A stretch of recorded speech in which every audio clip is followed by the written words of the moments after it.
Alright, hello, my name is Eddie. I'd like to introduce my new channel called Raido. I'll explain a bit more about that later on. The important part is I find myself in Hanno station area, city, which belongs to Saitama Prefecture. Yes, I'm in Japan. Forgot to say that. Why am I recording this? Well, I want to share with you the beauty of this country. Thought of doing this for a long time. Places where I'm cycling are quite pretty, nature-wise. I have no care for cities and such, which is why I've left Tokyo. And I regret actually not living in this area here. Might actually move here. Let's see what happens in the future. Yes, without further ado, I will record highlights because I want to share the pretty area of Okutama. Okutama is a place where people go for hiking as well. So, without further ado, let's go. When people think of Tokyo, they imagine Shibuya, Shinjuku, neon lights and endless crowds. However, Western Tokyo gradually transforms into deep valleys, cedar forests, mountain roads and reservoirs. Effectively, Tokyo's wilderness. It's a favorite destination for hikers, cyclists, trail runners, and anyone looking to escape the city for a day, including me. The road winds through forests filled with towering trees, hidden streams, and quiet mountain villages. At times, it feels less like Tokyo and more like stepping into another world entirely. Which brings me to Studio Ghibli. Many of us grew up watching films by Hayao Miyazaki. Whether your favorite is Howl's Moving Castle, Spirited Away, or Princess Mononoke, there is something magical about the worlds they create. My personal favourite, however, is Pom Poko. The film tells the story of Tanuki, Japanese raccoon dogs whose forest home is threatened by Tokyo's relentless expansion.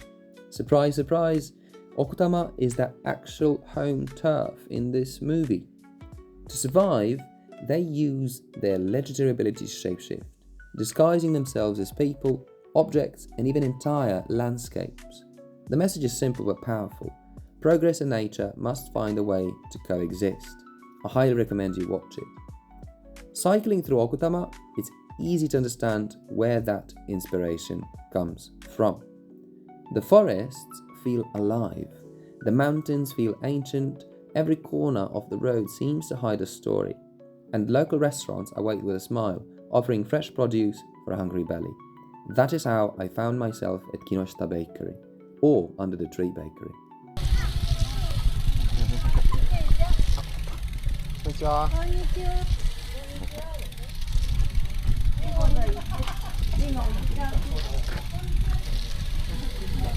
はい、すいません。はい、ありがとうございます。お邪魔します。はい、こんにちは。こちらのってごま油の風味とプリプリのエリンギ。は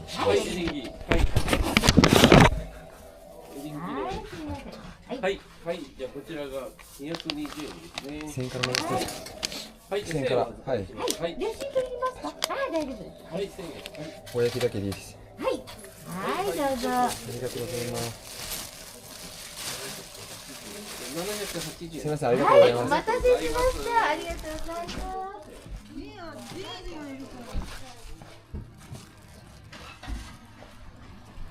よいしょ。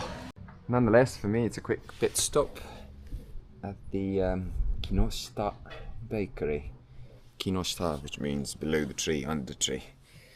I've come here, I've chosen to go for Oyaki. And this one is... こんにちは。そうです、チャリンコで。はい。いや、悪くはないんですよね。下り坂で走ったらやっぱり寒くなっちゃう。そうそうそう、上り坂。そう、上り坂であんまり。まだね。そう。今日は寒いよ。いや、これからは円山を目指して走っていきます。標高1500まで。そうです。なかなかそういうところって1500まで登るね、東京の近くでっていうところはあんまりないからね。ないです。みんなそれを楽しみに。うん、それがいい。誰もいないからこそそれがいい。もう凍ってないからね。あ、おっしゃる通り。凍ってると危ないけど。今年の冬はどうでしたか？いや、今年じゃなくて去年の。そんな寒い冬ではなかったね。やっぱ温暖化。ですよね。